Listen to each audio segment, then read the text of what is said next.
107 के तहत जो अरेस्ट किया जाता है वो तो बहुत ही मामूली बात है। और मैं आपको एक चीज़ और बताऊं, CRPC 107 की बात थी ना शायद, तो उसमें पुलिस को अरेस्ट करने का कोई पावर ही नहीं है। वो ज़्यादा से ज़्यादा एग्जीक्यूटिव मजिस्ट्रेट को रिपोर्ट कर सकते हैं कि भाई ये अगर इनको जमानत नहीं ली जाएगी, अगर इनके बेल नहीं लिए जाएंगे तो इससे पब्लिक में सुलह शांति का भंग हो सकता है।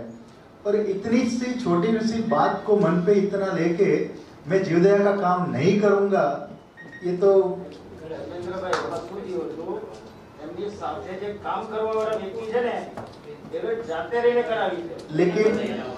लेकिन इसमें गलती किसकी? निर्दोष जीवों की तो कोई गलती नहीं। मैं क्या बोल रहा हूँ कि निर्दोष जीवों की तो कोई गलती नहीं है। और अगर ये काम करने निकलते हैं तो ये तो तैयारी रखनी पड़ेगी कि मर्डर भी हो सकता है, लूट का केस भी बन सकता है, कोई मर गया तो 302 भी लग सकता है।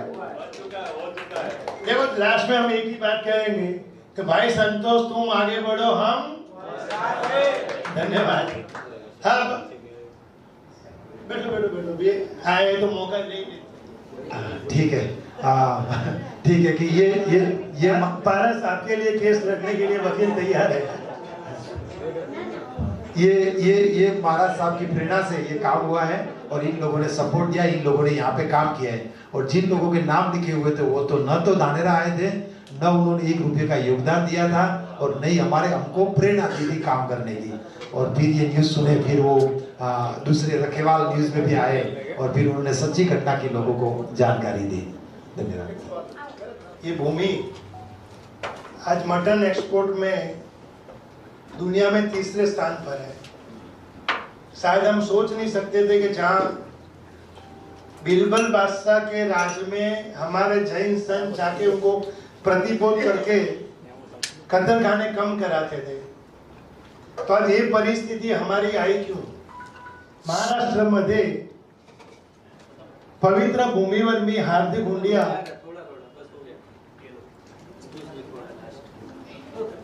मुंबई मध्ये पवित्र भूमीवर हार्दिक स्वागत करतो, मनपासून हार्दिक स्वागत करतो। आज मेरे सामने 75 जीवदया प्रेमी नहीं लेकिन 75 लाख जीवदया प्रेमी बैठे हैं, वो आज ये विषय पे चर्चा करते हैं। सर्व सादरमी भाई बहन અને જય જિનેન્દ્ર। ફર્સ્ટ ઓફ સૌ પ્રથમ તો હાર્દિકભાઈ હુંડિયા અને આઈજા ફેમિલીનો હું આભાર વ્યક્ત કરું છું કે એમણે મને આજે અહીંયા આમંત્રણ આપ્યું। અહીંયા બહુ બધા મોટા માણસો બેઠેલા છે, ફર્સ્ટ ટાઈમ તો સાંભળી રહી છું આવું। સો મેં તો એમની સામે કાંઈ નથી કર્યું એવું આજે ફીલ થઈ રહ્યું છે। ધર્મેન્દ્રભાઈને સાંભળ્યા, મોટાભાઈને સાંભળ્યા। સો મારી સ્ટોરી તો કાંઈ નથી, જસ્ટ નાનું એક એક્શન છે, એ પોતાની જ જીવદયા માટે હતું આઈ કેન સે। તો સૌ પ્રથમ તો મહાવીર સ્વામીનો આપણો જે એક ઉદ્દેશ્ય છે, એમનો સિદ્ધાંત છે અહિંસા પરમો ધર્મ, જીવો અને જીવવા દો। સો બસ એ જ પાઠશાળામાં વર્ષોથી શીખેલા હતા, આપણા ફેમિલીમાં મા બાપથી શીખેલા હતા। સો એ જ વસ્તુ ઘોડાયા કરતું હતું। સો જ્યારે મને 5 વાગે સવારે ખબર પડી, सुबह में 5 बजे मुझे पता चला तो अच्छा नहीं लग रहा था अंदर से कि कुछ गलत होने जा रहा है। हमारे ही नियर बाय में 150 अबोल जीवों को ऐसे मारा जाने वाला है। तो बिल्डिंग में जितने थे और जितने भी आजू बाजू में नियर बाय में थे उन सबको इन्फॉर्म किया। सबने अपने अपने तरफ से ट्राई किया। जैसे भाई ने बोला बहुत ही दिक्कतें आ रही है, तो उसी तरह हमारे भी इतने सारे दिक्कतें आ रही थी। तो हर एक जन ट्राई कर रहा था लेकिन कुछ हो नहीं रहा था। तो पुलिस केस भी किया, मेरे हस्बैंड लाइक 2-2 और उनके मित्र लोग और बिल्डिंग वाले भी 2-2, 3-3 बजे तक पुलिस स्टेशन में थे, लेकिन कोई प्रॉपर लाइक हाथ नहीं आ रहा था। पॉलिटिशियंस भी आ रहे थे, आश्वासन दे रहे थे, हर एक चीज़ हो रहा था, लेकिन ऐसे ही टाइम जा रहा था तो समझ में नहीं आ रहा था क्या करें। सो हस्बैंड से बात किया, फैमिली से बात किया कि अपने सामने इतना 150 जीवों का होना वो एक ठीक बात नहीं है करके। सो हस्बैंड ने बोला कि चलो लीगली जाते हैं करके। सो उन्होंने तन मन धन से पूरा सपोर्ट किया और हमारी लाइफ एकदम सीधी सादी, न कभी पुलिस स्टेशन गए हैं, न कभी कोर्ट देखा है, न कभी कोई लॉयर से मिले हैं। सो सोचा किससे बात करें, क्या करें। 2-3 लॉयर से मिले। सो उन्होंने बोला कि इतना कम टाइम फ्रेम बचा है कि जिसकी वजह से ये स्टे लाना पॉसिबल ही नहीं है। सिर्फ एकदम याद आया कि हमारे एक मित्र सर्कल में है राजेश भाई बंजारा, उनका बेटा जश बंजारा है। सो दोनों से बात किया, पूरी स्टोरी बताई। उन्होंने बोला अपेक्षा अबोल जीवों का काम है, सो डेफिनेटली अपन वर्क करेंगे और आई एम 100% ट्राई करूँगा कि इसमें अपन सफलता ले सके। सो उसके बाद उन्होंने हाफ एन आवर में सब पेपर वर्क रेडी किया एंड पिटीशन फाइल की। जस्ट हाफ एन आवर बचा था। सो इन दैट ये सब करना बहुत मुश्किल था। Then even he did all that things. Court का टाइम 5-6 बजे खत्म हो जाता है। कोर्ट खत्म हो गई। अभी क्या करें? कल सुबह में बकरी ईद है, आज 5-6 बज गया। हमारा कोई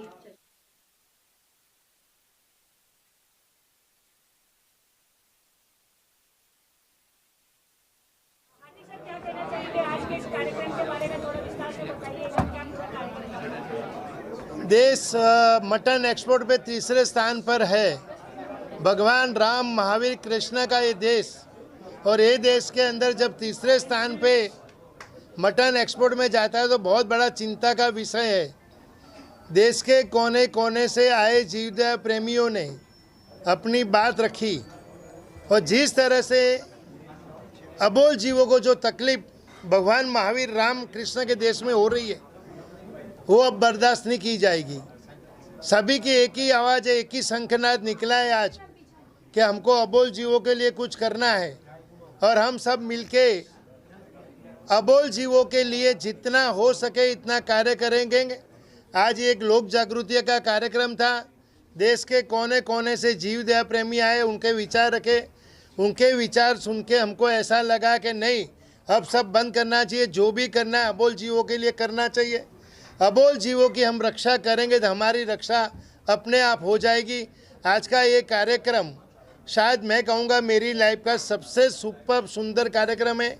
और जिस तरह से देश के लोगों ने जो साथ दिया आज, हम चाहते हैं कि ये जीवदया के अनमोल कार्यों की जागृति लोगों के अंदर आए। आज ऐसी परिस्थिति है कि देश के अंदर आकाश फटा है, कारी कहाँ लगाएंगे, लेकिन हम लोग हिम्मत हारने वाले लोग नहीं है।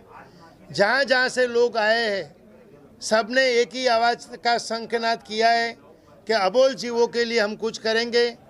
और करने की जो हमारी एक अंदर की खुमारी है वो भी हम बाहर लाएंगे। और देश को यशस्वी प्रधानमंत्री श्री नरेंद्र भाई मोदी हो, राजनाथ सिंह जी हो, अमित शाह हो, योगी जी हो, नितिन गडकरी जी हो, देवेंद्र फडणवीस जी हो, हम उनसे भी विनती करेंगे आपके राज्य में देश मटन एक्सपोर्ट में जो तीसरे स्थान पे है वो 0 स्थान पे आना चाहिए। और ये काम ये लोग अवश्य कर सकते और हमारी विनती उनके तक भी हम पहुंचाएंगे। और जल्दी से जल्दी हमारा देश जो तीसरे स्थान पे है वो 0 स्थान पे आए, ऐसी हमारी आज की ये मांग है और हम लोग मिलके काम करेंगे। सर, कहाँ से लोग शामिल हुए थे और किस तरीके से लोगों ने अपनी बात रखी, क्या मांग है सरकार से आप सभी? नहीं, देखो, सब लोगों ने एक ही मांग की कि जो अबोल जीवों की हत्याएं होती है वो रुकनी चाहिए। आज मुंबई के अंदर सबसे बड़ी समस्या है जो कबूतर की है। कबूतर को हम लोग राष्ट्रदूत, शांति का प्रतीक कहते हैं और उनको जो जिस तरह से कबूतर खाने बंद करने की बात है, गुजरात के अंदर धर्मेंद्र फोफाणी नाम के एक वकील ने पूरे गुजरात के तमाम इलीगली कत्ल खाने बंद करने का आदेश लेके आए। वो भी बोले भाई भाविन गठानी को जो जीवदया के कार्यों में तकलीफ पड़ती उन्होंने बताई। 6000 काचबा को बचाने वाले पारस सोनी ने उन्होंने भी अपनी बात बताई, स्नेहा विसारिया ने बताई, अपेक्षा शाह ने बताई। तो जैसे जैसे जीवदया प्रेमियों, भाई महावीर सीसीमाल जब रोड के ऊपर जीवदया के कार्यों के लिए जाता है उनको क्या तकलीफ पड़ती, ये सभी तकलीफों का निवारण सरकार करे और अबोल जीवों को साथ दे, यही हमारी सबसे बड़ी मांग है। सर, मैसेज क्या देना चाहेंगे? मैसेज यही देना चाहेंगे कि अबोल जीवों की रक्षा करो, अपनी रक्षा अपने आप हो जाएगी। धन्यवाद।